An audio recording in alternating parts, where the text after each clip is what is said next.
tudo bem? Professor Fábio Araújo, professor de Física do QG do Enem. Mais uma aula para você do Física do Zero. Hoje vamos finalizar a termologia. Vamos para a parte final da termologia. Vamos estudar hoje a termodinâmica. Um assunto muito legal, você vai gostar pra caramba, tenho certeza disso, tá? Termodinâmica, assunto muito cobrado nos vestibulares, cobrado no Enem, mas muito cobrado em outras universidades pelo Brasil. Unicamp cobra muito, FUVEST cobra muito, e você vai aprender hoje, bem legal, você vai aprender desde o zero a termodinâmica, sem problema nenhum, e você vai ver que ao final do curso, você vai estar apto a resolver todas as questões. Lembrando que qualquer dúvida que você tenha, entre em contato com a gente. Entre em contato e nós vamos te ajudar sem problema nenhum. Tudo bem? Vamos começar? Preste atenção. Dá uma olhadinha no teu slide. Vamos começar então a termodinâmica. Termodinâmica. Percebeu? Duas palavrinhas aí? Essa palavra termo e a palavra dinâmica. A palavra dinâmica quer dizer o quê? Vem de movimento. Termo, temperatura, não é isso? Calor.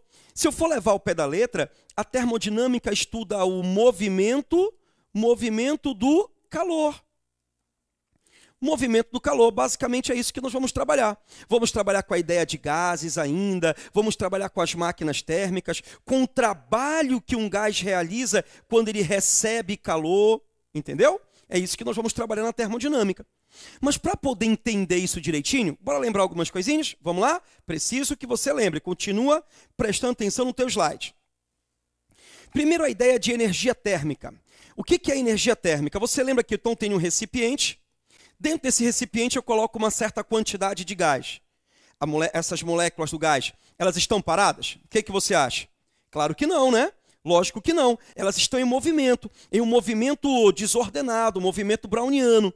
Algumas vibram no lugar, outras giram, outras têm um movimento vibracional aleatório. Na verdade, eu chamo de energia térmica a somatória, olha aqui, esse símbolo quer dizer o quê? Somatória, de todas as energias cinéticas que esse corpo tem, que essas partículas têm. Então, eu tenho energia cinética de vibração, mais energia cinética de rotação, mais energia cinética de translação, mais energia potencial elétrica. Sim, claro, a energia térmica é a soma de todas as energias que as moléculas desse corpo têm. Vem para mim. Energia cinética de translação é quando as moléculas do gás, por exemplo, elas transladam, elas vão de um lado para o outro. Energia cinética de vibração é o quanto elas vibram. Energia cinética de rotação é o quanto elas giram. Então, basicamente, as moléculas do gás, elas têm vários tipos de energia cinética. De translação, de vibração, de rotação. Elas têm energia potencial. Se eu somar todas essas energias, eu tenho energia térmica. Você entendeu direitinho? Beleza. Volta para o teu slide. Temperatura, lembra? Prof, eu lembro, esse eu me lembro mesmo, porque já falaste muito de temperatura, isso eu me lembro mesmo. A temperatura, ela mede o grau de agitação molecular. Eu tenho as moléculas do gás, então, ali vibrando de maneira aleatória, tá bom? A temperatura mede o grau de agitação térmica. Vai medir como as moléculas do gás estão se agitando, elas estão vibrando. Tudo bem? Então, é claro que quanto maior a temperatura, maior a agitação das moléculas do gás. Tá legal? Eu coloquei que, no caso de um gás ideal, a temperatura é diretamente proporcional à energia cinética de translação das partículas. Ou seja, quanto maior a temperatura, maior o grau de agitação molecular. Existe uma equaçãozinha que relaciona a energia do gás com a temperatura. Este U, meu filho, este U não é na eletricidade, que é DDP, hein, pessoa? Não é. O U significa energia interna do gás. Interna do gás. Então, a energia interna do gás é dado pela expressão 3 meios de N, nós já aprendemos na aula passada. Eu te aconselho a pegar a aula passada de gases, lá eu te expliquei o que era o N. O N é o número de mols ou moles. O R é a constante universal, CTE, né? Que significa constante universal dos gases perfeitos. E o T é a temperatura. Temperatura. Tá bom? Só que a temperatura absoluta, ou seja, a temperatura sempre em Kelvin. Sempre em Kelvin. Então, meu filho, se você for prestar bem atenção nessa nossa expressão aí, tá? Em que você tem DDP, ou perdoe-me, energia interna igual a 3 meios de nRT, o 3 é constante, 2 é constante, o N é uma constante, que é o número de mols, e o R é constante. Constante, constante, constante, constante. Certo? Isso quer dizer, então, deixa eu apagar aqui para você visualizar melhor. Ó, vou só apagar, você já anotou, que eu sei. Então, só apagando aqui para você entender isso aqui bonitinho. O que que nós podemos perceber, então? Podemos perceber que a energia interna do gás, ela só depende da temperatura do gás. Olha aqui, ó, um só depende do outro. Então eu posso dizer que quando o gás ele está a uma alta temperatura, as moléculas dele apresentam grande energia interna. E se tiver pequena temperatura, profinho, pequena temperatura implica em pequena energia interna. Então energia interna e temperatura são diretamente proporcionais. Você entendeu? Quando nós dizemos que o gás tem grande energia interna, dizemos que ele tem grande temperatura. Vem para mim, vem para mim. Você entendeu, então, até agora? Energia interna do gás e temperatura diretamente proporcional. Como é que se calcula a energia interna do gás? 3 meios de nRT. 3 meios de nRT. 3 é um número, é constante. 2 é um número, é constante. N, número de mols, constante. Recipiente fechado, número de mols é constante. O R, constante universal dos gases perfeitos. Lembra da aula de gases. Também uma constante. Então, o U, energia interna, diretamente proporcional à temperatura. Não é fácil? Volta para o teu slide. Então, a energia interna do gás, diretamente relacionada à temperatura. Legal, passamos por essa fase. Vamos seguir adiante. Trabalho de uma transformação gasosa. Aqui, meu amiguinho, minha amiguinha, eu quero que você preste atenção. Aqui, titio vai bem devagarzinho. Vamos imaginar, tá bom? Um recipiente. Deixa eu desenhar aqui um recipiente para você. Pronto, olha aqui, ó, um recipiente, tá bom? De paredes rígidas, tá certo? Tá? Um recipiente fechado, com o êmbolo aqui, ó, fechadinho. Pronto, bem fechadinho. Ele está fechado por quê? Porque não pode entrar gás, não pode sair gás, tudo bem? A quantidade de gás aí dentro vai ser constante. Ah, então quer dizer que dentro tem gás? Tem. Lembra que o gás ele pega todo o volume do recipiente? Então, é aqui, ó, isso que eu estou colocando em vermelho, nós vamos representar como sendo o gás que nós vamos trabalhar. Tudo bem? Bacana, legal, legal, legal. E aí, prof, que eu vou fazer o seguinte, eu vou pegar esse gás, lembrando que esse gás ele tem uma pressão P, vou chamar de P1, tá bom? Ocupa um volume que eu vou chamar de V1 e uma temperatura que eu vou chamar de T1. Lembra disso? As 3 variáveis do gás? Pressão, volume e temperatura? Pois é isso mesmo. Bacana. Aqui esse êmbolo, essa tampa desse êmbolo, ela tem uma determinada área. Eu vou chamar de área A. Tá certo? Área A. Bom, você lembra que eu te disse que a pressão, ela mede, né, matematicamente, pressão é força sobre área? A pressão, ela mede a batida, o choque das moléculas do gás nas paredes do recipiente? Pois é. Então, esse gás ele vai exercer uma certa força na parede do recipiente. Ele vai bater, então, uma força F. Tá, prof. E aí? E aí que o gás vai bater no recipiente. Olha o que vai acontecer. Olha que bacana, olha. Vou pegar aqui uma fonte térmica. Uma fonte térmica. Professor, fonte térmica tem calor, né, prof? Claro que sim. Está aqui a fonte térmica. Essa fonte térmica ela vai produzir o quê? Vai produzir calor. Vou chamar de calor Q. Pronto. O que vai acontecer? Se eu fornecer calor, eu vou fornecer o quê? Energia. Se eu forneço energia, as moléculas desse gás passam a vibrar mais. Vem para mim, vem para mim. forneço energia para o gás, as moléculas vibram mais, ficam mais agitadas, ficam mais doidonas. Fatalmente, se elas vão ficar mais agitadas, vai aumentar o número de colisões que as moléculas do gás vão fazer na parede do recipiente. Você concorda? Forneço calor, forneço energia, molécula se agita mais, começa a bater mais na parede do recipiente. Eu aumento a força aplicada na área. Força sobre área quem é? Pressão. Então eu aumento a pressão do gás. Se eu aumentar a pressão do gás e eu tiver um êmbolo móvel, no caso a tampa móvel, se eu aumentar a pressão, eu vou empurrar essa tampa para cima. A tendência é essa tampa o quê? Subir. A gente diz que o gás ele sofreu uma expansão. Opa! O volume aumentou. Acompanha no teu slide. Quando eu fornecer calor, olha o que vai acontecer. Eu vou ter aí o recipiente. Tá bom? Tá aqui, é o mesmo recipiente, faz de conta que é o mesmo recipiente. Tá certo? Só que como eu aumentei a força aplicada a esse êmbolo, a essa tampa, porque eu aumentei a pressão, já que eu forneci calor, essa tampa ela tende a subir. Ah, tá, prof, é verdade, a tampa sobe, né? Ele expande, né? A tampa sobe, mas eu posso dizer que aumentou a quantidade de gás aqui dentro? Não, a quantidade de gás é a mesma. A quantidade de gás é a mesma. O que foi que aumentou? Aumentou o volume, mas o gás continua sendo o mesmo, não mudou o gás. Só que agora o que eu vou ter? Agora eu vou ter uma nova pressão, que eu vou chamar de P2, um novo volume, que eu vou chamar de V2, e uma nova temperatura, que eu vou chamar de T2. Mudou porque eu forneci calor. Se eu forneci calor, eu mudei a energia. Eu mudei a energia, eu mudei a temperatura, eu mudei a pressão, aumentei o volume, mudou tudo.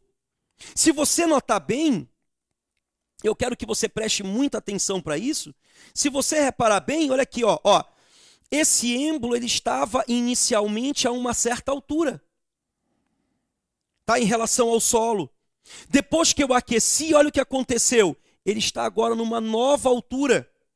Você percebe que da situação inicial para a situação final, houve uma variação de altura. Quem foi que gerou essa variação de altura? Quem foi que gerou esse deslocamento? Se você quiser, não há problema, não há problema. Você pode chamar de deslocamento. Não tem problema. Se você se sentir mais confortável, não tem problema. Quem foi que gerou esse deslocamento? Ah, prof, quem gerou esse deslocamento foi a força. Então, se a força gerou deslocamento, lembra da mecânica? Nós temos uma grandeza física aí. Como é o nome daquela grandeza física em que a força gera o deslocamento? Isso, se você falou que é trabalho, é isso mesmo. Trabalho é a força vezes o deslocamento. Trabalho é FD, trabalho é FD, trabalho é FD. Pensou em trabalho, é FD. FD, não vai confundir, não vai falar rápido para não confundir, hein? Trabalho é força vezes o deslocamento. Ah, tá. Mas e aí? E aí que eu vou continuar. Trabalho é igual a força. Bacana, mas eu não sei qual foi a força que eu apliquei no recipiente. Mas eu sei o seguinte. Pressão é força sobre área, certo? Se pressão é força sobre área, eu posso isolar a força. Passo a área para o outro lado, ela vai multiplicando. Então, força, pressão vezes a área. Ah, prof, é verdade. Pressão, força sobre força vezes a área. Né? Então, aqui, perdoe-me, pressão, força sobre área. Força é pressão vezes a área, é verdade. Então, eu vou substituir. Aonde tem força na minha equação, eu vou substituir pelo valor. Quem é a força?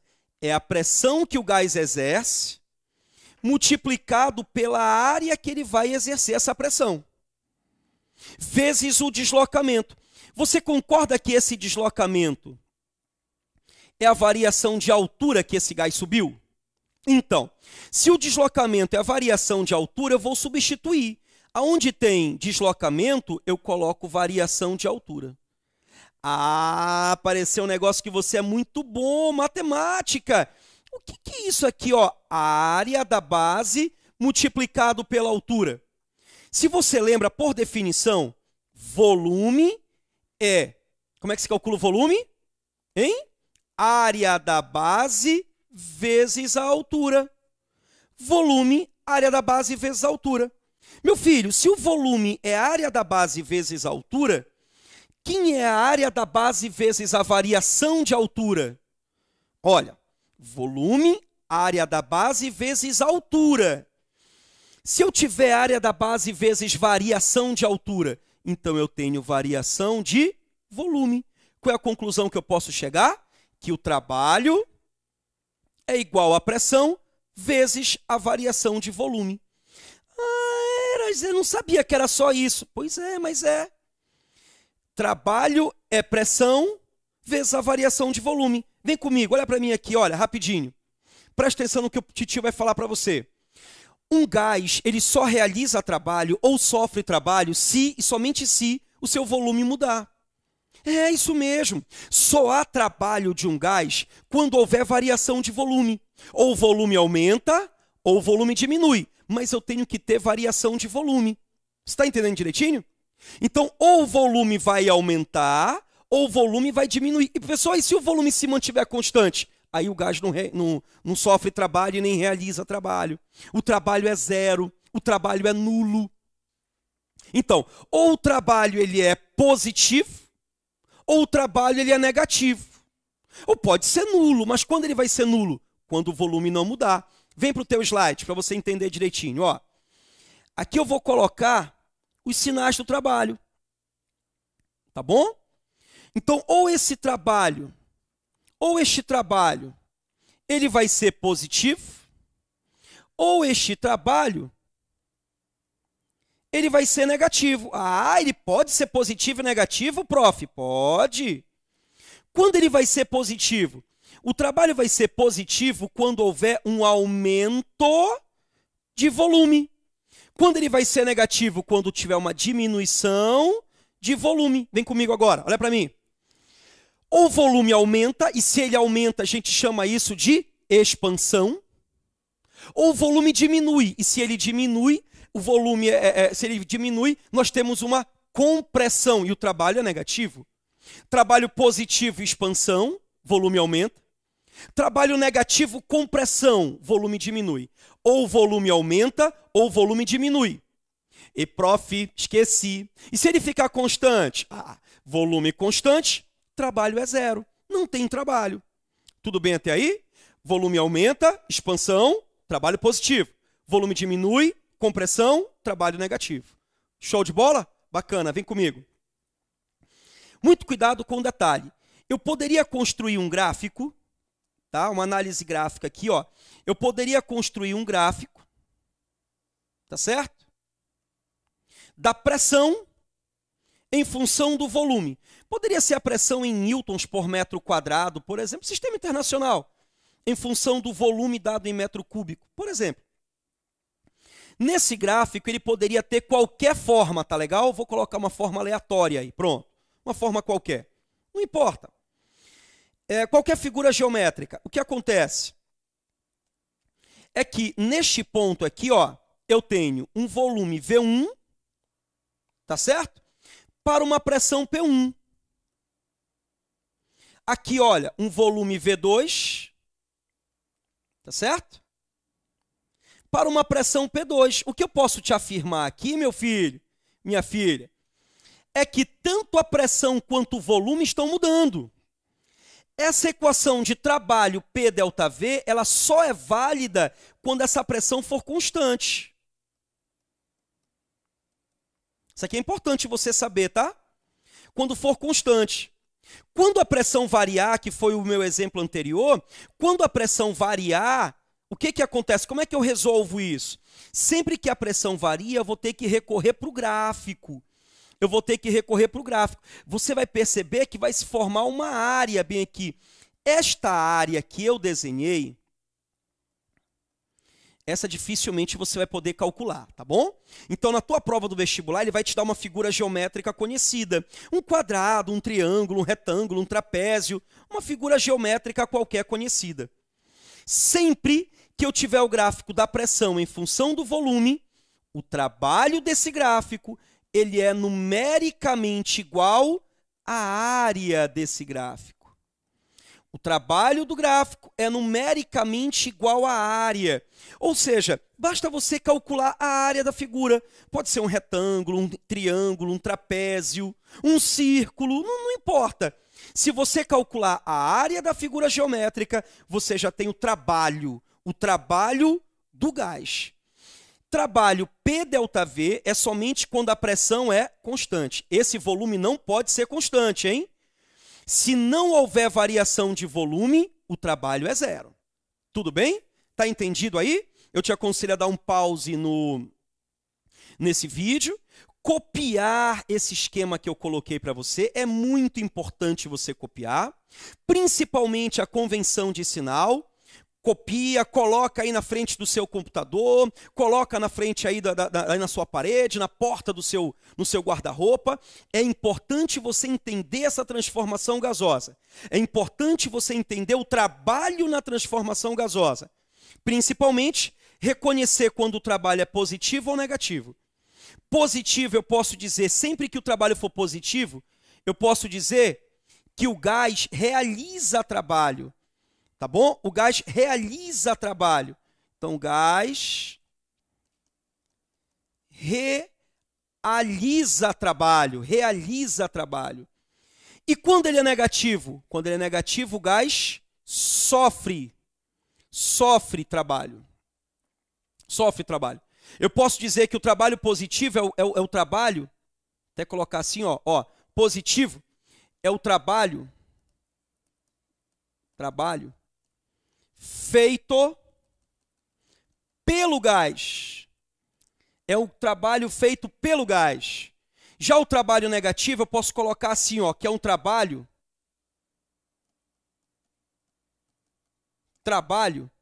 feito sobre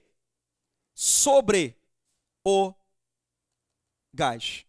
Então, o trabalho positivo é um trabalho feito pelo gás, é o gás que realiza trabalho, e o negativo é o trabalho feito sobre o gás. O gás sofre o trabalho. Dá um pause e copia isso. É importante você ter na sua frente. Tudo bem? Continuando. Primeira lei da termodinâmica. Deixa eu só voltar aqui o slide para você entender um negocinho que interessante. Perceba aqui, ó, só voltando rapidinho para você entender a primeira lei da termodinâmica legal. Acompanha no teu slide aí. Repara bem. Quando eu forneci calor para o gás, você lembra esse detalhe? Quando eu forneci calor para o gás, eu aumentei o quê? A temperatura. Porque quando eu forneci calor, eu aumentei a energia interna. Lembra disso? Lembrando que a energia interna é 3/6 de nRT. Se eu, quando forneci calor,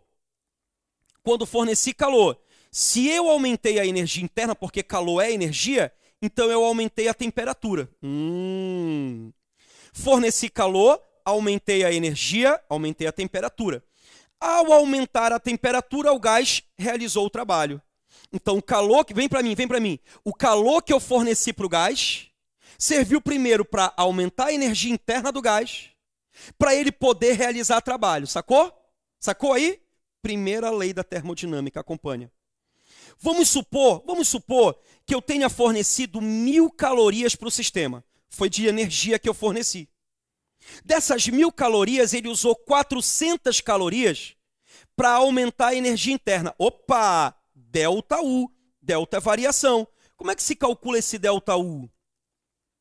3/6 de nR ΔT. Claro que sim. Se eu tenho variação de energia interna, então eu tenho variação de temperatura. São diretamente proporcionais. Ao aumentar a energia interna, eu aumento a temperatura. As moléculas se agitam mais e ele pode realizar trabalho. Então, olha só. De 1000 calorias que eu forneci para esse gás, por exemplo, 400 serviram só para variar a energia interna e 600 para realizar trabalho. Qual é a conclusão que eu chego? Que se eu somar a energia interna com o trabalho, eu tenho o calor fornecido ao sistema. E essa, meu amigo, essa minha amiga, é justamente a primeira lei da termodinâmica, a primeira lei da termodinâmica, que diz que o calor do sistema é igual à variação de energia interna mais trabalho. Eu gosto de colocar a primeira lei dessa maneira. Nos livros você vai encontrar um pouquinho diferente, tá bom? Nos livros você vai encontrar assim, olha como é que você vai encontrar na maioria dos livros aí. Você vai encontrar que ΔU é igual a calor menos trabalho. É diferente? Não, né? Basta você pegar o trabalho que está positivo e passar para o outro lado negativo. Eu, particularmente, não gosto de trabalhar com essa equação. Por que eu não gosto de trabalhar? Porque eu acho que desta maneira aqui inicial, você consegue ter uma visão melhor dos gases. Aqui você consegue perceber que a quantidade de calor trocada no sistema serviu para variar a energia interna e poder realizar trabalho. Serviu para variar a energia interna e poder realizar trabalho. Bora fazer uma análise dessa equação? Bora? Bora fazer uma análise bem detalhada? Olha para cá. Primeira lei da termodinâmica. Vamos colocar aqui, ó. Calor é igual a energia interna mais trabalho. Bora fazer a análise dessa brincadeira aí. Vamos lá. Esse calor, primeiramente, vamos ver. Esse calor, cara, ele pode ser, vou colocar para cá. Tudo bem? Acompanhe aí a ideia, hein? Este calor, ele pode ser calor positivo. Vamos já colocar aqui, você vai já entender. O calor ele pode ser negativo ou o calor ele pode ser nulo. Nulo, professor? É, claro que sim. Quando o calor vai ser positivo? O calor vai ser positivo quando o corpo ele ganha calor. Ganha calor. Claro, porque, vem para mim, se um corpo ganha calor, ele vai ganhar energia. Se ele vai ganhar energia, ele vai ficar com mais energia do que ele tinha. Por isso o calor é positivo. Então, se a questão te disser sobre um gás é fornecido calor, um sistema recebe calor, então o sistema recebeu calor, esse calor é positivo. Ah, tá. Mas, professor, e se ele perder calor? Vem para o teu slide. Se ele perde calor, perde. Você concorda que se ele perde, ele fica com menos? Se eu perdi, eu vou ficar com menos do que eu tinha. Então, calor é negativo. Calor é negativo quando você perde calor. Ah, tá, entendi. Então, prof, se eu ganho calor é positivo, porque eu ganhei e fiquei com mais. Se eu perco o calor é negativo. Se eu perco, eu fiquei com menos. Mas peraí, se eu não ganhar e nem perder, pode acontecer? Pode. Ele não ganha e nem perde. Aí nós temos o que a gente chama de transformação. Transformação adiabática. A transformação adiabática, por enquanto, não esquenta a tua cabeça, daqui a pouco eu vou detalhar essa transformação. Eu quero só que você saiba. Na transformação adiabática, eu não ganho e nem perco calor. Por favor, não confunde. Há mudança de temperatura. Na transformação adiabática, há mudança de temperatura. Há do verbo haver no sentido de existir. Há mudança de temperatura. O que não há é troca de energia. O sistema não vai ganhar calor do meio e não vai perder calor para o meio. Tudo bem? Toda transformação adiabática ela tem uma característica interessante.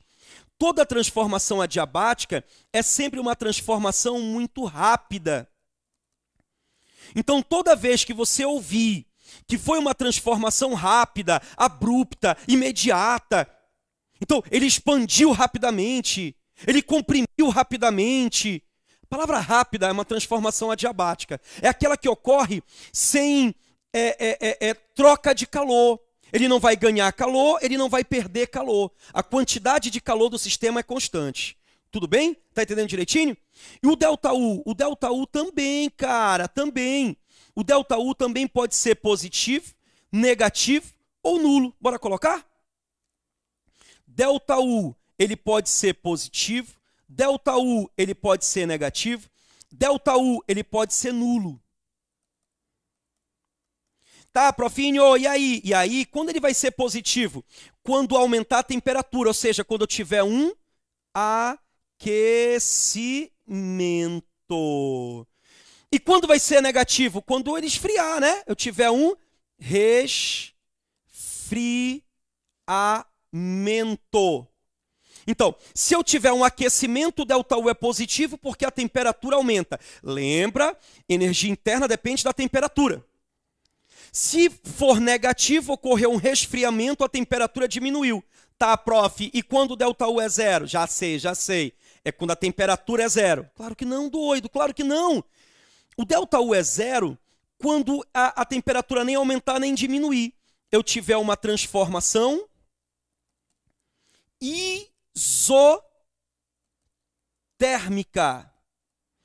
Ah, me lembrei mesmo. A transformação isotérmica é justamente aquela em que a temperatura é o quê?